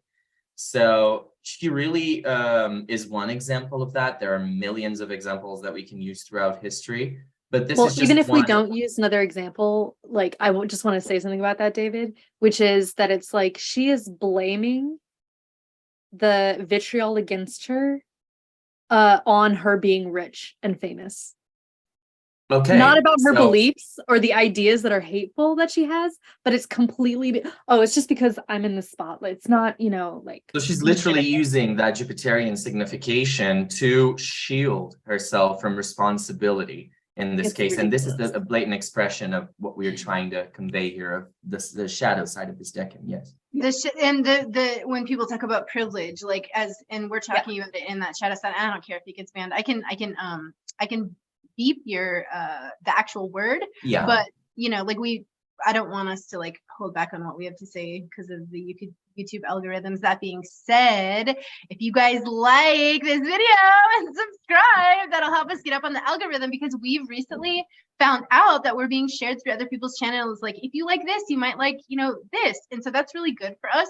And we have, we're getting close to the 400 mark, everyone. So, which is awesome. Thank you for getting us there. And we would, let's get to 500, but also, we get like maybe 9, 10, 12 likes and like a few comments. Let's get like 50 likes and like 50 comments. Like, let's have this super abundant. Like, Especially the comments. I don't care if you like or not, comment, and we'll start a conversation. Yeah, there we go. Like, let's see some active, like, let's see some super abundant activity on this video, y'all. Because, I can see that there's like, 150 of you watching, but only 9 likes. Do you guys like not like it but watch? Like, what's going on? And you guys have no idea. We've been working in the background for like in real treats for you guys. Like, we are super excited about our next few projects that we are trying to bring on the scene, and we have been super excited about the free results that we have been getting. We are not going to share yet because it's still cooking, but as soon as we can, we're going to let you all know, and you're going to not regret helping us get to that 500 mark and helping us get these particular treats out for you. So, oh my God, I'm so glad you said that, because we do have some really fun stuff coming, and it's really perfect timing, like just from the universe, because it's coming like at the end of this project, and there's a lot of things that have been accumulated, like 2-year projects that are like exciting, and a bunch of other exciting news. So we're really excited to bring you guys some more stuff. Let's get that abundance popping on the channel. Like, if it's easier for you to hit the like or unlike than it is to comment, that's cool. But like, at least 150 of you all are watching this. So like, if you're watching, do something for us, please. Thank you. Okay. The other card that I have on these 3 slides is, I think, a really perfect depiction of this Decan specifically. The moon card being the card of Pisces. But it's so cute how this, in my opinion, this figure is epitomizing the Jupiter expectation or hope, the optimism, the looking towards the future exuberantly. That's the perfect, vision for me. But there are so many other Piscean elements to this card, including, if you can notice above the placard that says the moon, there are fish. There's a bunch of fish underneath this woman. And there is also a way in which this woman, I believe, is supposed to represent Venus, who finds her exaltation in Pisces. So I think that this moon card is really beautiful, part of this tarot deck, the Art Nouveau tarot deck. she's also shaped in the moon, like like in a crescent. position. Like this contemplative like fashion, and when we think about Venus exalted, real like exaltation in like a spiritual sense, you think of her as like truth, like beauty coming from the inside, because it's coming from something like pure and true. And then also you see that idea of like Jupiter, which is like a Jupiterian feminine quality, could be something that's really meditative and really contemplative, and bringing in that like guru truth and beauty version of Jupiter and Venus as finding her exaltation in Jupiter's feminine domicile. So it's really beautiful, and it does have a little moon crescent above her head as well, doesn't it? And I'm going to mention the middle path again in this part, because it's depicted in the Rider-Waite as well. And that middle path is between conscious and unconscious. When the moon card comes up, consciousness is kind of not the way to go naturally, but you have to make more of an effort. It's more challenging to remain conscious in that realm, because things are so chaotic, things are so multiple, that you just have to follow your instincts. That's also represented by the dogs there. One is more tamed, representing more closeness to consciousness. The other is a bit more barking mad, because he's, what? Feral. Yes, because he's more like connected to the unconscious side. And the middle path between them is representing that capability of really trusting that your actions, your consciousness is being guided by this higher truth within yourself, and just being able to do that. It's different from strength, where your consciousness is kind of doing like it's overworking. Like the strength, if you remember, is the sun's card in another context. It's the Leo card, right? Rather. And so we have this context in here that is kind of like the strength card, where you have to merge those two things, but consciousness doesn't overtake subconsciousness here. You have to trust your instincts, and you have to know them. You have to get to know them and be willing, open to hold space for them as they come to you, and do the best you can to be present with them. So that middle path of consciousness, I feel like, is very fitting to this middle part of Pisces, because it's here again in the transition between the material to the super conscious level, or something that you find that how to go through that particular middle path. To make a little comment about the Rider-Waite moon card, because last time when I was looking at it from a Saturnine perspective, we were seeing those as like fortified watchtowers, and like maybe the fear of like the materiality being, the last time we saw it in the Martian Tower card. And we were talking about like that polarity that had to do with like the conscious, unconscious, the wild, the tamed, that kind of a thing where we're talking about like the temperance of extremes or something like this. And this time I want to note, just like what David was saying, like last time we were like, oh, we're kind of forced to walk this path that could be sort of scary, because I was saying scary because like, Saturn and the unconscious, and kind of like the forced path, because there's only one path. In this case, I want to talk about the middle path the way that in a different light, because we've got the Jupiterian cast on this card now, which is like the path is like hope and comfort, where it's like, now that we have a little bit more light and we're not just under the darkness of the star or whatever, we do have a little bit more illumination, and we do see a path, and we're like, there's a path out, right? So again, last time we talked about the perspective of like flipping the perspective, and now I'm flipping the perspective on the card and saying like, it's not a forced path or a scary path, it's like a comforting thing, because now that the moon has illuminated it, we say, civilization, and like, the middle way, and we have this comforted path, and it gets illuminated. So it's almost like a rescue, or like a respite from this like darkness that happens in the star card, like I'm not alone. Whereas before it was feeling different with the Saturn, but it's like, I'm not alone. There is a path forward. It's now visible. And not only that, it's chosen for me. Not it's chosen for me as like, shit, I'm forced to just do this one path, but it's chosen for me in like a way that like relaxes the spirit in a sense, or like relaxes the nature. Almost like that Jupiterian like gift of something being like held under you like as a given. And this way those watchtowers, it's actually been watching over me, or like that feeling of like someone's got my back, or actually the whole time I was really afraid, but there was someone and something watching over me. And that's kind of like that God vibe of like, I'm protected by my angels, which we see, the angels from the Temperance card or something like this, or like, wow, I've actually had someone watching out for me from those watchtowers this whole time. It's the idea of like, there is a path to rebuild after the tower, in the way that it's like a hopeful moment, and not the way I was sort of interpreting it in the last second. So I just wanted to bring that forward. Yeah, and I want to talk about how that is true in John Opsipeus' interpretation. That's his name, right? John Opsipeus, from the Pythagorean tarot. His interpretation of this middle path is one that is actually sweet to those who know it, but or really comfortable for those who know it, but really challenging and difficult for those who don't, and scary even, and destructive.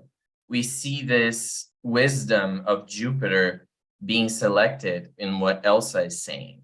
Because of Jupiter, we are selecting from this moon card this particular image of the good choice of the midway path, because it is what is most likely to happen if you have a good Jupiter, or if you have a good relationship in general, or a decent enough relationship with Jupiter. This decan is good enough to bring those good qualities out to their good manifestation. But if you're too shady and you like to fall back in your privilege too much, so you can take advantage of other people and not take responsibility for your actions, then this is going to be a problem.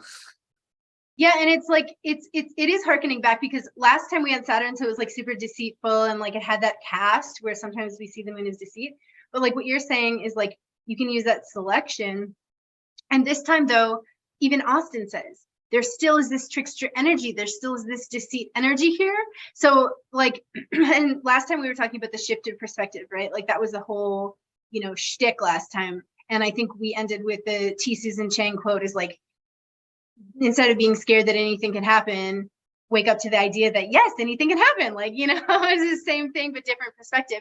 Here, that's how I see the possibility of the moon card is like before, like you only have one place to walk and it's kind of treacherous. Here, you're like, oh, there is a path out. So it's the same path. It's the same thing, the same treachery, but it's that idea of like the Jupiterian possibility or hope of like, oh, there is a way out or something like this, but not to say that it couldn't also be corrupted, like David was saying. I want to make an interesting numerological note, which I think is relevant here. So the moon is represented by the number 18. 1 + 8 is 9, and we're here at the 9 of Cups. And 9 + 9, 2 of the abundances are 18 equals the moon. So anyway, just a fun little note here before we move on to Jupiter. Jupiter, the planet, is represented as a Decanic lord by the Wheel of Fortune. And we talked already about how double Jupiter is just super Jupiter. Lots of abundance, lots of growth. But the really interesting part of the Wheel of Fortune as Jupiter is that it shows how it's not always good, as we've been talking about. There is the top of the wheel, there's the bottom of the wheel, there are the good manifestations, there are the bad manifestations, and it's in fact constantly turning. You can't achieve a static state. In fact, both of Jupiter's signs, Sagittarius and Pisces, are mutable. There is no fixed Jupiter sign. It is not a static state of existence, the abundance and beneficence of Jupiter. So we hear actually in T. Susan Chang's chapter about this decan, in her chapter on it in the 36 Secrets, her talking about Jupiter as being very relevant as points along the wheel. And the wheel being what's depicted here on the left in the Scapini deck and on the right in the Golden Botticelli deck. And the wheel is, the Wheel of Fortune is just kind of like what you can think about as the natural rise and fall throughout life, the natural progression throughout life of our fate, of our fortune. The way that she explains this is super interesting, so I'm going to share it briefly and read right from her chapter, or try to read right from her chapter. I'm actually reading a table, which is super cool, and I personally love tables as a way to represent information. So bravo, Chang, I love it. The other Jupiter decans throughout the year are in Gemini 1, Leo 2, Libra 3, and Capricorn 1. And you'll notice that in Gemini and in Capricorn, it's actually in its fall and detriment. So what these positions, actually, these 4 other placements are actually around the wheel, what each of those figures is experiencing. So in detriment, all are bound to the wheel. We have on the far left, it's the figure who, in a birth chart, that would be on the ascendant, it's going in a not great way, and they are realizing they are constantly bound to this up and down, the changeability of fate, of fortune. In Leo 2, the Jupiter represented decan, they're at the top of the wheel. It's that figure clothed in gold that is at their place of the most most visible and most successful at the top of the wheel, the top of the game. Afterwards, we see Jupiter in Libra 3, which is coming down off the wheel. It's in its fall, or Jupiter isn't in its fall, but this figure is in its fall. It's coming down from the top and either being usurped or falling from its throne, if we're thinking of Jupiter as a ruler. And then finally, in Capricorn 1, we see Jupiter at the bottom. Jupiter is in a situation of being without hope. Jupiter is hope. So, it depends on what we want to say there, but it's Jupiter in its fall is at the bottom of the wheel there. So all of these different depictions of the wheel of Jupiter in the different decans throughout the year, I think are really illuminating. But this Jupiter ruled decan in the middle of Pisces, to me, is super epitomized by the Wheel of Fortune card in the middle of this slide, which is from the Dreaming Way Tarot, where we have a figure who is a pregnant woman, which I feel like is a very appropriate symbol in general for this decan, because as we talked about earlier, the moon being associated with motherhood and fertility, and Jupiter being like super associated with fertility and also the male fertility aspects as well. The Wheel of Fortune here is also showing the weaving of fate in terms of the wheel and the spindle. So, and I feel as well, we just had this discussion in the same deck, the moon card. The color of this figure's wings in the card is very lunar to me, and it reminds me very much of calling back to the moon. So I think it's a very poignant depiction of Jupiter for this decan specifically. Absolutely. And I just have a small little story, not even a story, I'm going to point you to a story is so beautiful. Thank you for articulating that Jupiter through the wheel thing. And I want to show the beneficence of why you can't just stay at the top of the wheel, why you can't just stay at the maximum of growth and the maximum of wealth and the maximum of good things, the maximum of life.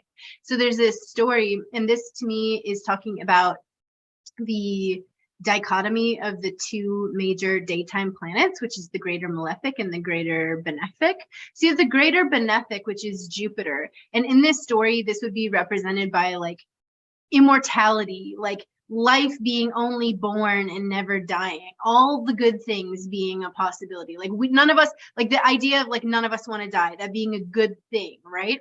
And then you have this story of Kali. Kali, in this story, calls upon time, and Kali as time, or she has this servant who is the Lord of Time, and the people are actually the world is overpopulated, and you can look up this story.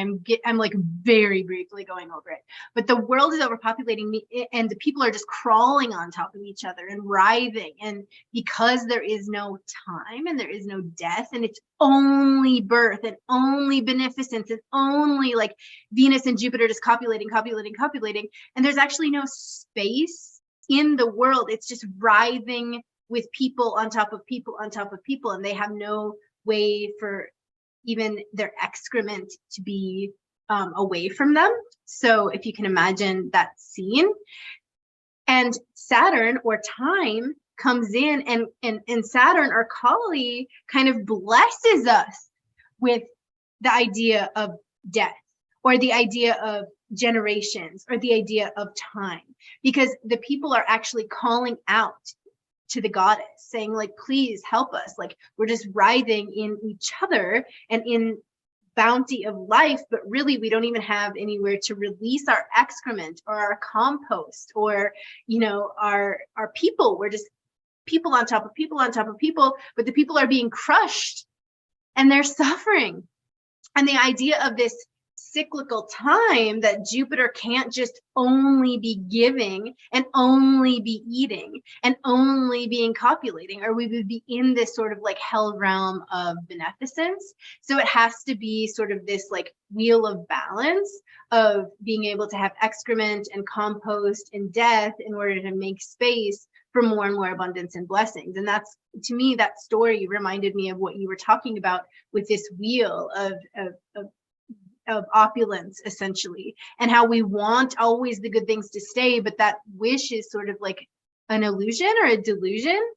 Because if we actually had that, again, when we're talking about like privilege or overeating or too much nutrition or like all of these kinds of Venus exaltation, Jupiter opulence, that is tempered by this idea of responsibility, Saturn, or time, Saturn, things like this, a limitation to that abundance. And that's why I feel like that, like, you know, when you have a wise Jupiter, you have a wise Decan.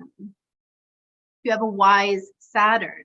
They work actually very, very well together. If you think of, ascetic, like a spiritual renunciation, which is like a mix of like the higher, beautiful beliefs of Jupiter and the responsibility to action and the responsibility to limitation that Saturn brings in, so that when they're coupled, and just that kind of story reminded me of that wheel that you so beautifully described from Susan Chang's book. Yeah, it's a very beautiful concept. I love this card.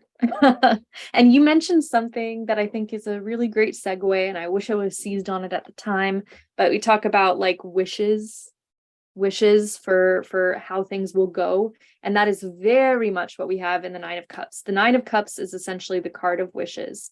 We could use that as shorthand. Susan Chang actually explicitly does in her chapter on this card in her book. So another way that she refers to it that I really love is the fruit of providence. So providence is a very interesting word when it comes to Jupiter, as well as this decan specifically. So providence originally meant a will of God, God's will, God's choice. He made this happen. But it came to mean, colloquially in our everyday speech, a circumstance or a coincidence, you know, oh, I've met you by providence along the street when I was just thinking of you the other day. So they actually are kind of opposed, if you think about it. There is a sort of fate or free will aspect here. Is this intended to happen, or did it just randomly occur in the universe? But when you look at the etymology of providence specifically, it means to look ahead, to look forward. And it reminds me again of Jupiter and Doxa as to anticipate, to put upon. This is the expectation that you have. And so providence is a very good shorthand, I think, for this card. That's really beautiful. And when you were when I think about like God willing, I think about like even the deeper idea of like fate and free will, how something like I met you by providence means I met you by fate, which means I met you by God's will, which means I met you by something outside of my control, which means fate, right? So it's like, again, that kind of like, you know, that weaving. When you have a sophisticated like nuance between these things of fate and fortune and what free will is and chance, then it also doesn't seem that different to me. But, you know. Yeah, it's really beautiful. I like that. Yeah, so we see in a few different depictions of the Nine of Cups here on the slide. The far left is the Rider-Waite-Smith deck, and it's probably the most familiar depiction that you'll see of the Nine of Cups. We have a figure here who is often thought to be Falstaff from the play Henry IV by Shakespeare. And this figure, just to summarize, is a very exuberant, jolly figure. What I would call, in fact, Jupiterian, even in my day job, where that doesn't mean a lot to people. But that is an adjective I would use to describe the character of Falstaff, Jupiterian. Bodacious, blusterous, full of hot air. All those things are also quite Falstaff-like, and that you can see. Well, that really colors the Nine of Cups card in the Rider-Waite-Smith deck, because you see all this abundance behind him. You get a sense of potentially his Jupiterian appetites for a lot of drinks. And he looks a little bit smug. He looks a little bit proud of himself. He looks a little, full of himself. But we can also just acknowledge that he does have a lot of abundance behind him, and he does have a lot to be smug about, it appears, from this image. Yeah, I think they, with the arms crossed, they kind of build in the fact that there's like a caution, just like, I want to make a connection that is not necessarily there all the time, but just came up in my mind, which is this image calls out a little bit to the Four of Pentacles image, where you have that guy with his feet firmly placed on the ground in the same position, sitting on a very particular bench. And he's not crossing his arms, but he's kind of doing that possessive position hold with the coin. But this card's it's calling me out also because you see that, again, reference to the inverted pentagram that we were mentioning for the Pentacles suit, being related to earth or matter over spirit. And you have the Hanged Man image here as well. But in this case, we see that this person is more conscious of how the earthly side is directing them versus when they're in Capricorn or that Four of Pentacles energy. Person could be directed more through the Devil's energy, or that energy of overemphasizing the material realm, and it's and only using your consciousness to keep navigating it in a super conscious way. Let's say, like, I want to have that particular manifestation, and it has to be perfect, higher ideal, never-ending obsession kind of Capricornian feel. In this case, we have more, again, as you were saying, cautious, balanced relationship with that particular energy, but it's still knowing how to navigate the intricacies of life through that emotional abundance, through that physical abundance. And anyway. Yeah, I mean, I agree. It's like when you have everything, it's very hard to see that you have everything. It's actually, like, even in a practical sense, like reading charts, like when someone has a really opulent or abundant life, or a really opulent and abundant chart, it's like hard to tell them what life would be like if they didn't have that. If they didn't have that, you know, like if someone has a really good second house, they're like, oh yeah, and money's never been an issue, and moving on. Where to some people, it's like that's so intense, just that possibility is so intense, it takes up all the time and all the energy of the rest of the chart. So it's like privilege or opulence is really hard to show, like when you don't have it, how difficult that given is. Like when something's a given, people completely look past it. Like if they had good family or good relationship or lots of money or like whatever it is, those things have never been a challenge, so it's really easy to look past. And it kind of reminds me of like Gautama Buddha, right? Where, I mean, the story is really beautiful, how he's able to sort of like have this moment of enlightenment and leave the trappings of the palace. But we know that we've exemplified Gautama Buddha as like a crazy figure in time, that because it is so hard to do that in the lap of the palace, in the lap of luxury, to have any kind of aha moment, because it's such a given. And the given, that's a very good point, because I think that this is tying it all together with where the privilege comes in, is that anticipating the rewards is actually far sweeter than the acquisition of the rewards themselves. That's where we are at the 9. We're not quite at the culmination. We're not at the 10 yet, but that is almost the most rewarding place to be. And that's what Jupiter would tell you. The most rewarding place to be is right before you actually snatch victory. You know, Jupiter's into edging. Yeah. No, but it is like if you have gone without and you finally, let's say, earn your success, or earn a little money, or earn a little opulence, or earn a little recognition, or whatever it is, that is really beautiful and tastes really sweet, versus if it's just handed to you, you might not know the difference, or something like this. So it's almost the idea of, like, again, I know I already mentioned this, but the idea of like teaching someone how to fish might seem like a little bit more arduous than just giving me the fish in the moment, but it's ultimately, you know, that metaphor is like of ultimate beneficence for the person's life, because they're learning to do something to anticipate their own self-worth by learning to fish, and that is the reward more than just the fish that you would give them. And it's just very Jupiterian. Sorry. Oh no, it's perfect. Get Yeah, excited about it. No, me too. I think nowadays in capitalistic society, we seek this validation for our ideals through capitalistic means. We don't connect to other people anymore. We don't make bridges of knowledge and of similar experiences to really validate who we feel we are in society and who we feel we are to ourselves in a way that really makes us insecure about our own identity. And therefore, we need to replace that feeling of identity with things that validate the feeling that we were told we should get. So you're not a virile man, or you don't see yourself as such because you don't compare to, I don't know, Jean-Claude Van Damme, if you're from that time, or if you're Dwayne The Rock Johnson.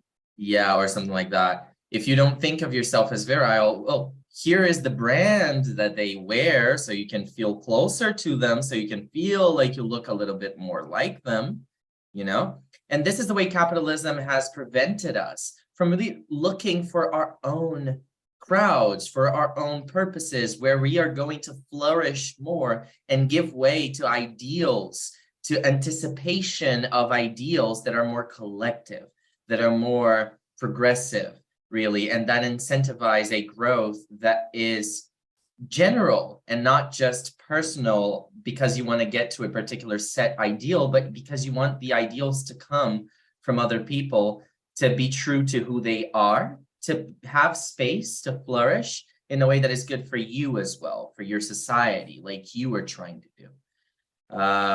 So I think that we need to start thinking more, not in the sense of teaching other people how to fish, but being like, okay, I'll fish for you if you will clean the fish, and then another person will cook, and thus we'll create this network of doing it. I understand the narrative of the metaphor. I'm just saying that we could think of it in another way. I'm just proposing this different way of thinking about it so we can understand the imagery of the Nine of Cups in a more, like, you use your abundance to teach other people so you can have a collective experience. This is the true nice expression of this particular decan, I would say.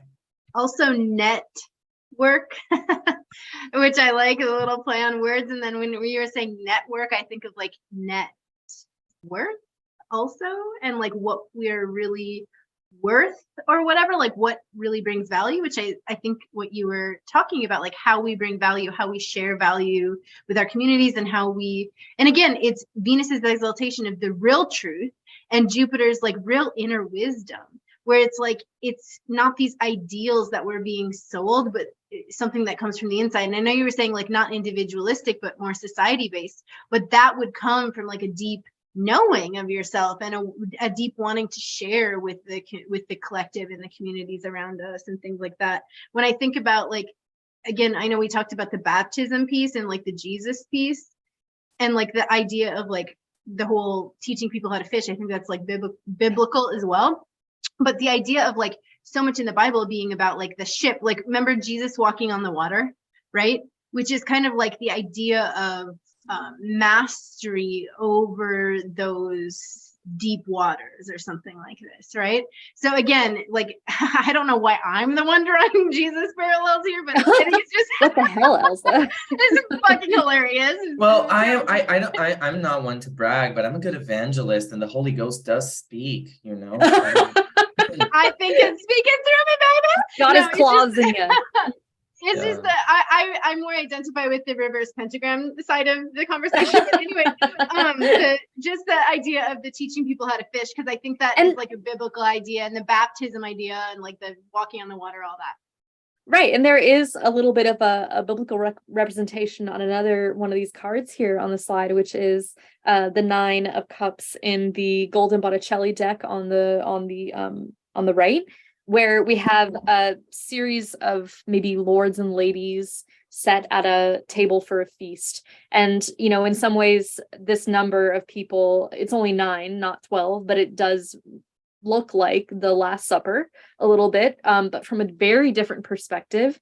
And if you zoom in on this card, you would note that they all have very displeased looks on their faces, which I think really epitomizes the idea that it's the things that you want are not reality. And it And also is taking that for idea granted- of privilege. Taken yeah, for granted. and taking for granted the feast. It's like one cup is completely spilled. It's like the idea of like slothfulness or laziness or greed or gluttony or like all of those things. It's like you could be dressed in all the robes and have this quote unquote community, but everyone's sort of tearing each other down to get to the top and not really understanding like the privilege of the good wine and the good food. And it's like, again, like we have the idea of coming together with community to feast, that the beautiful Santa version of like the benefic, like bringing together of the community of all the resources and like really enjoying each other's company and enjoying the riches that you share as a community. But then here, that kind of tainted version of it where it's this beautiful glow of the sunset happening in the back as well. And there's like a complete wall behind them. Like they're completely walled off from this like natural beauty and this that's happening behind them, and completely like focused on the abundance, but like not even that too. Like looking at each other, it looks like they could be like gossiping or like completely unhappy with it. So exactly. It's just it's confusing because ultimately this is the Lord of Happiness. This is a really positive card, but it's a warning of the downsides. If you get stuck in it, I suppose if you get stuck in it or in the luxuries that it propitiates, if you don't use them to cause motion around you in another way, like again, Jupiter getting too accustomed to that femininity of the sign of Pisces, whereas Jupiter is a more masculine kind of energy where it prefers enacting things.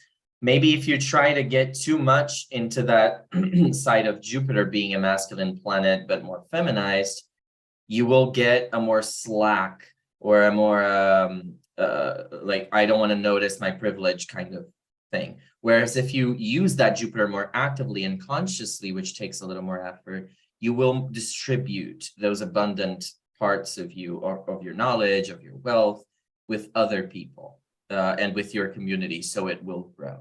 And in this case, we see that nobility nowadays, and in the days of kings and queens in the recent centuries, nobility was really detached from this idea of collective duty in a way. Like they knew collective duty only as keeping appearances, keeping the Jupiterian idea, but it didn't represent anything real anymore. It only represented the hoarding of wealth for the sake of hoarding, and you see this which in the, it does to this day. Yeah, exactly. You see this in like the, like the Catholic Church or the church in their riches representation. And you see the rich people have no friends, right? Yeah, and I also just want to bring, I completely agree with what you said in your characterization of the Jupiterian, like consciousness being masculine, feminine, maybe being like more corrupted, but also the idea of like the masculine, like overachievement of riches versus like the feminine collective distributing the riches. So however you want to look at that, I think both David and I are saying the same thing. It's the Gautama Buddha story of like that being difficult. Like we're just saying that there is those pitfalls, and a lot of the times those pitfalls are what characterize the meme of Pisces, right? Which is just like toxic positivity and like escapism or whatever. But there's way more to it. Like we do want to aim for those higher ideals, but I think in the Nine of Cups, they're just showing little bits of the possibility of the downfall of riches here. But again, it's in the background of a very positive, abundant scenario. So don't get confused that we're slandering the card. No, this is a good Decan. This is a good card. You all should enjoy it, but we hope we do enjoy it. This isn't number 700 of Capricorn, Decan 700 and whatever. like our viewer said. We are just too we just have too much Saturn in our charts, and we like to bring the party down sometimes. Just to remind everyone of that. Just because everybody else wants to bring it up so easily.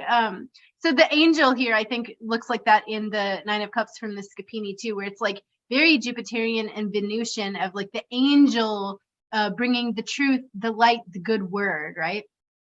Well, actually, that's supposed to be the goddess Nike. Or Nike for the goddess of victory. And it's so interesting because I did not notice this before diving deeply into this card a few days ago. All of the silhouettes on those 9 black cups are of pregnant women. And that is the idea of anticipating their birth, anticipating their entry into motherhood.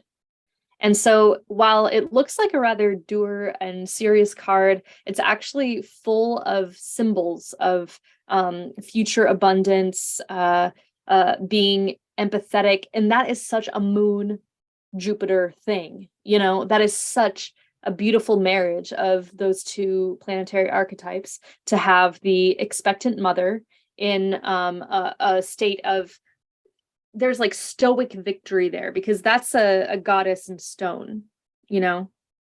Absolutely. That's really beautiful. Is it in the mother piece where it's, I know there's the woman in a pumpkin patch with the big belly. Is that the No, nine? that's the a eight, different isn't it? one.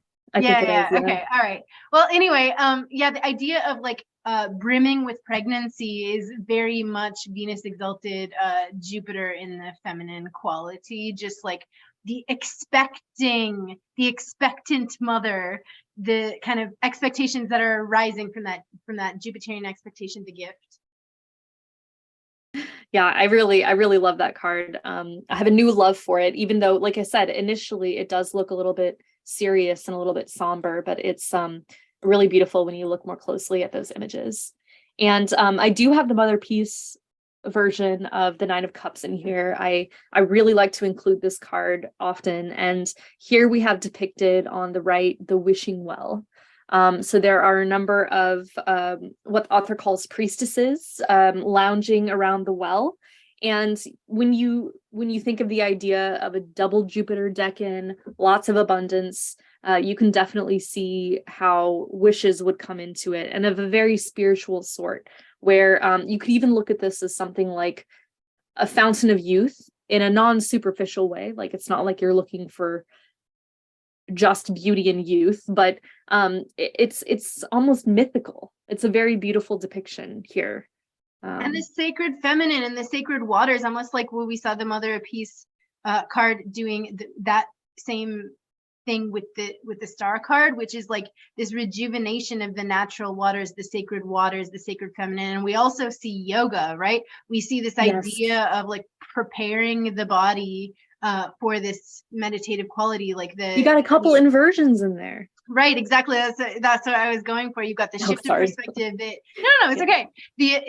That's exactly right. The bridge and the inversion and the yoga is just definitely Jupiterian, and it's like this perfect oasis of like feminine sacred space. You have the vessels and the sacred goddess statue that you see here, and just being dipped into the womb of the mother, the natural sacred waters. Like, it's so beautiful. I love this. Thank you for bringing that. Yeah, I love that card. And then on the left we have, from the science deck, a depiction of a scientific theory that really encapsulates this Nine of Cups here. And what they've come up with is emergence. So what we have depicted on the screen is an ant colony. The real takeaway here is that the sum of a whole colony of ants is far greater than its individual parts. And by virtue of being a group, by virtue of being a whole colony of ants in one, they're able to coordinate better. They can communicate with each other on a level that I'm not even going to try to explain, because I am not a scientist, but it's almost supernatural in its beauty, because of the patterns that are existing just by virtue of their existing. Yeah, like the beehive. And it's what David was alluding to earlier with the collective, being this industrious nature of the collective, which you also see with like the prosperity of the women here, right? Like each woman having their role in the collective. They just follow that beautiful instinctual collectivity into an identity, you know, because they are the identity of ant, like they are antness. That's what is representative of ants. When you see one, you don't just see one. In your mind as a human being, there is the image of all of the others where that one came from. It's a tie back to the image in the original, the Schmidt talk. Those were all the notes that I had today about cards, but I wanted to show you one more card before we move on, which I think is really important given what you said earlier about something like the Lord of Manifestation. So I think everybody needs to read this and everyone needs to do it constantly. Just imagine a big, beautiful, sparkly future ahead of you, and it'll happen. It's awesome. You know, I mentioned Amma earlier, who is a living guru to some and maybe a saint or a humanitarian to others. But there's a specific meditation that she teaches. It's, you know, it's a private thing. Like, you can take it if you want to. But in that, I hope I'm not sharing too much, there's this golden orb of like sparkliness that sort of lives above you, that just washes down into you and over you. And that really reminds me of that. It's just beautiful, like the Pisces imagery. And like, I think creative visualizations are a perfect thing to bring in a good way. Like, I mean, all these kind of like ideas like laws of manifestation and creative visualization, like they have a big trap and like a big warning label on them, right? But also they're extremely beneficial to you. They're so powerful. Same like religion. Every action began as an idea. And so if you keep feeding your brain ideas that are giving it more space to grow, like give yourself space to daydream, give yourself space to go off in tangents in your mind about certain topics that you wouldn't normally do, because that creates new ways of seeing reality in practical terms. And it will allow you to have more possibilities within your present day-to-day life as to how you can achieve your dreams. So we are talking about imagining like the shiny ball of light flowing into you is not bullshit. It's just like something that will really help you start directing your focus into things that are more beneficial to you. And there is some truth to this shit that doesn't need to be explained. It just needs to be believed in when you engage, because it will have a true effect in your body. Yeah, so and it does, and it has a physiological thing. And like, not always do we need the naysayers and the critics. We do have to have critical thinking. We do have to naysay and really think about things, but we can also be playful and creative. And I think that's the idea behind like the good parts of religion, or the good parts of these things that are manifestation, creativity, music, creative visualization. Keeps your spirits up. And it's beautiful. It does actually affect your cells. It affects your mind. These perspectives allow us to like a higher state of consciousness. And it's what we were talking about in the beginning, where I kind of like botched Richard Tarnas's quote, which is just like, we can aim our minds. Yes, we're going to fail. We can, yes, we're not perfect. Yes, there's traps, but we can aim our minds at the highest, most virtuous aspect of the archetype. And even if it's just playing in our minds for a moment, like the John Lennon song of like, imagine, right? Just imagine it for a second. And it does, when you call something into mind, like David was talking about the magician or the word, right? When you call out a word, you can't help but think of it. And it's like, when we use those images in our mind, those magical images are magical words of like positivity and kindness and generosity and humility from a really good place that is uncorrupted, for whatever it's worth. Like, if you even believe in that, if you're a serious skeptic, or like just the idea of wellness, or dreaming of peace, dreaming of love and prosperity, dreaming of like a lifted heart and a lifted mind, that is a beautiful possibility. So thank you, Pisces, for allowing us this space and this double Jupiter Decan to really practice creative well-being. And shout out to my ex, who is not a good expression of this. And I'm joking. This has been really awesome. Thank you for sharing the positivity. You know, it's toxic positivity, and it's also like love, compassion, and kindness, right? So like we you know, we can have a sense of humor about it, but bring that creativity into your life a little bit during this Pisces season. And we thank you for dreaming with us and visioning with us, and you know, aiming your mind at something higher, something beautiful, because it's worth it. That being said, do we have nativities? We do. I have a couple of nativities Gatekeeping. to share today. One is, well, we've got Justin Bieber, Hey. as well as John Bon Jovi. So we have some pop credentials going on right here. Bieber's also like Bieber though, just like as a child star, like that was a given in a sense, like not that he didn't work for it, right? But like got really rich really early, and then we saw him go through like a downfall with like drugs, alcohol, like kind of like the wealth, all those things. So you know, a good example. And rock stardom in a sense is a good example in general, you know. For sure, rock stardom. I so dislike Justin Bieber. I'm not even gonna comment. Okay. Moving on. We also have Shaquille O'Neal, which I think is great. He's you know, I don't know at all how that fits with this Decan, except that he is clearly a very jovial guy and has met massive success in his life with Massive success, but he's a massive person. Exactly. That okay, too. so he is very Jupiterian in many Perfect. regards. Yeah, I think Shaq's a perfect example. On a less perfect or dark example, we have Osama bin Laden was actually born during this Decan. So we have some of the zealotry, and I mean, I'll say it, I do think privilege went into that too. I mean, that figure who, for those of you who don't know for any reason, was a leader of Al-Qaeda and the Taliban for a long time, and introduced a lot of other terrorist organizations into the world. Yeah, super religious zealot that was from a very wealthy background, ended up being you know, eventually found and murdered because he had such a huge conclave, a huge hideout in an area that it was so visible from aerial imagery, this person and all of his wealth.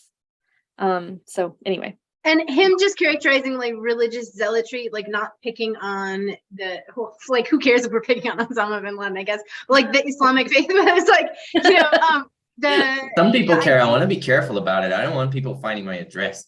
No, I mean, really, and honestly, it's just an example of religious zealotry that we know breeds violence in general. This was just one example of that, like corrupted ideal of like having a really strong belief, a really strong idea of what should be done religiously, and trying to impose that on the other. And so we know the downfalls of when we do that religiously. Like, so okay, moving 100%. On.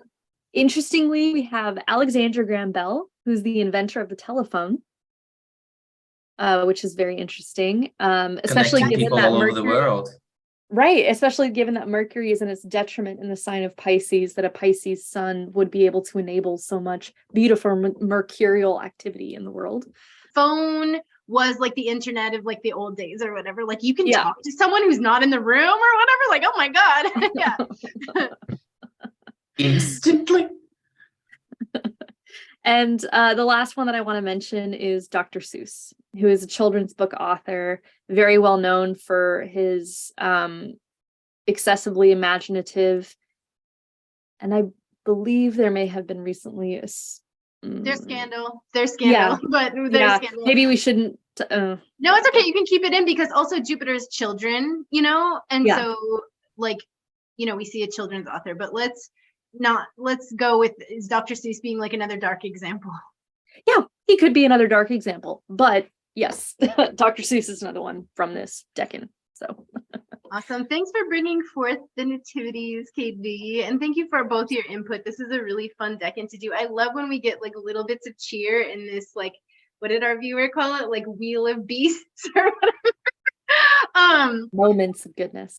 Yeah, we get like these little like pleasurable things, and obviously this is going to be our last time seeing Jupiter, so it's really beautiful to have like an unadulterated expression of Jupiter here. We wanted to go big, so this is also our longest video. I hope you guys enjoy it. Yeah, well, we'll definitely, we'll see. Last time was like 2 hours and some minutes.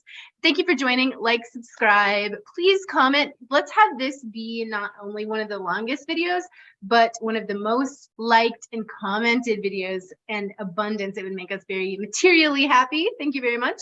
And do you understand that you have to do something for that to happen? Do you understand that you have to move your cursor to the little thingy down there and click it? Do you? So The click thing. just do it. Thank you. Like Nike would say, just do it. Ooh, branding. Katie, would you like to ring us out with the poem? Sure. So the poem at the end of this chapter in T. Susan Chang's book is called Cloud Fishing by Phyllis Levin. To fish from a cloud in the sky, you must find a comfortable spot. Spend a day looking down, patiently, clear-sighted. Here at your ceiling, where a light dangles, hook and line, could be slipping through. Under the hull of a boat, a fish will see things this way, looking up while swimming by, a wavering pole's reflection catching its eye. What will you catch? With what sort of bait? Take care or you'll catch yourself, a fish might say, as inescapable skins of shadow scatter a net over the face of deep.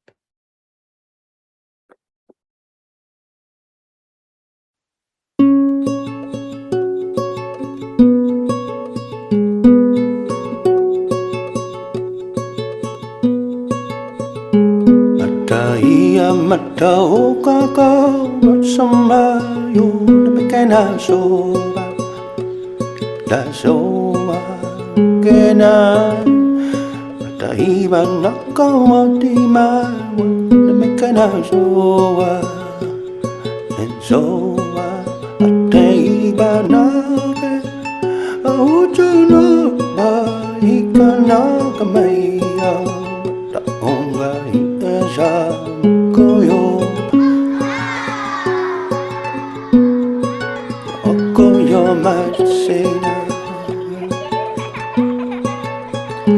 Matahari bekana sabaso Inakina tabayne Royo guys Inbayatoma Wadabayke